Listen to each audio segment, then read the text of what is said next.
আসসালামু আলাইকুম বন্ধুগণ, কেমন আছেন? আমি এই মাছটা সচরাচর সবাই খেতে চায় না, বাচ্চারাও তো খেতেই চায় না। সেজন্য আমি এই মাছটা নিয়ে আসি, আমার বাচ্চাদের জন্য আমি ভাজা করব। আমি ভাজার জন্য কি কি উপকরণ লাগে সব আমি দেখাই দিতেছি। পাতা, কাঁচামরিচ, পেঁয়াজ, রসুন এগুলো সব আমি একসঙ্গে বেটে নিব। আপনার যদি এখন আমি ভিনিগার দিয়ে এটা ভিজায় রাখবো, একটু ভিজায় রেখে ভিনিগার দিয়ে লবণ দিয়ে এগুলো দিয়ে আমি ভিজায় রাখবো। যে ভিনিগার না থাকলে লেবু দিয়েও আপনারা মাখায় রাখতে পারবেন। এটা একটা আইসটা গন্ধ থাকে ইত্যাদি, ভালো লাগে না, এর জন্য আমি এগুলো মাখায় রাখবো একটু ভিনিগার দিয়ে।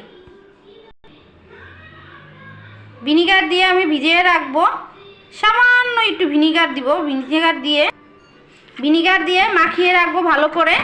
মাখানোর পরে আমি বাটা মশলাটা ভালো করে এটার সঙ্গে মিশিয়ে দিব। আমি বাটা মশলাটা দিয়ে দিব। আমি মশলাটা বেটে নিয়েছি, আমি অল্প একটু দিব আর বাকিটা রেখে দিব, বাকিটা ব্যাটারের মধ্যে দিব।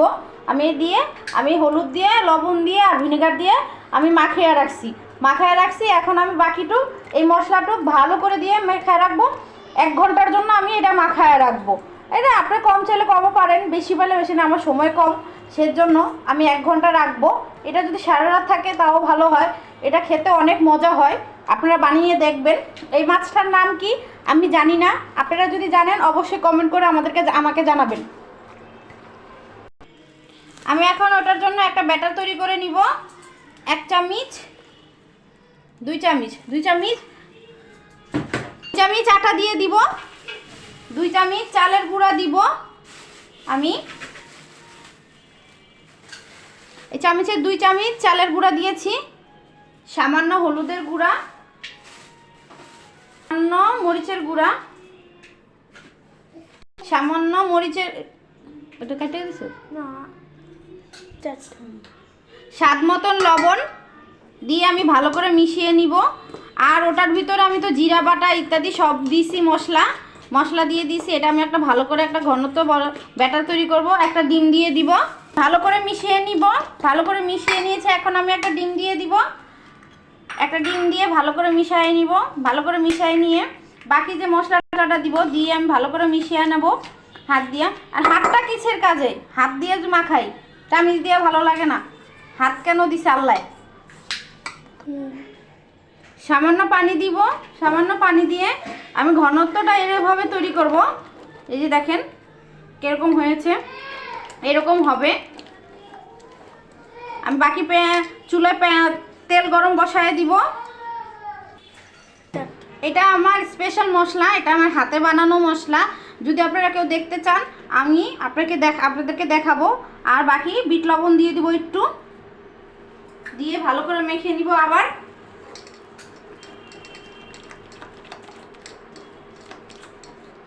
ঘনত্বটা কেমন হয়েছে দেখেছেন?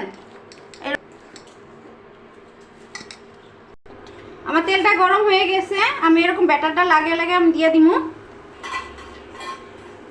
এভাবে সবগুলো আমি দিয়ে দিব।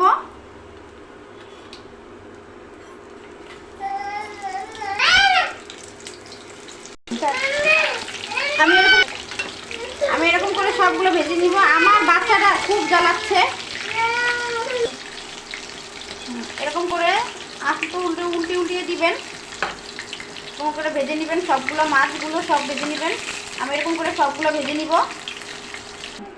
এরকম সবগুলো ভেজে নিব, আমি প্লেটে উঠায় নিব সবগুলো এরকম করে।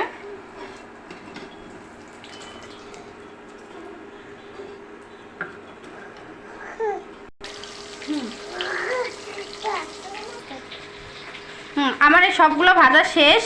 আপনারা এরকম করে বাসায় ভাজবেন, বাচ্চারাও খেতে চায়, বাচ্চাদের টিফিনে দিতে পারবেন। হঠাৎ মেহমান চলে আসলে তাদেরকে সার্ভ করতে পারবেন। আপনারা বাসায় বানিয়ে খেয়ে দেখবেন কেমন লাগে। আমার কাছে তো দারুণ লাগে, আপনারা সবাই খেয়ে দেখবেন। আসসালামু আলাইকুম। আমি আপনাদেরকে একটা ভাঙ্গা দেখাইতাছি ভিতরে কেমন হয়েছে। দেখেন ভিতরটাও অনেক সুন্দর হয়েছে, খেতে অনেক মজা। কাঁটাটা লাগে না, কাঁটাটাও তো ফেলে দিবেন, ঠিক আছে? কাঁটাটা কিন্তু ওরকম লাগে না, ওরকম ভাজা তো খাওয়া হয়ে যায়, ঠিক আছে? আপনারা বাসায় বানিয়ে দেখবেন আর আমাকে কমেন্ট করবেন, সাবস্ক্রাইব করবেন আর আমাকে লাইক করবেন। আসসালামু আলাইকুম।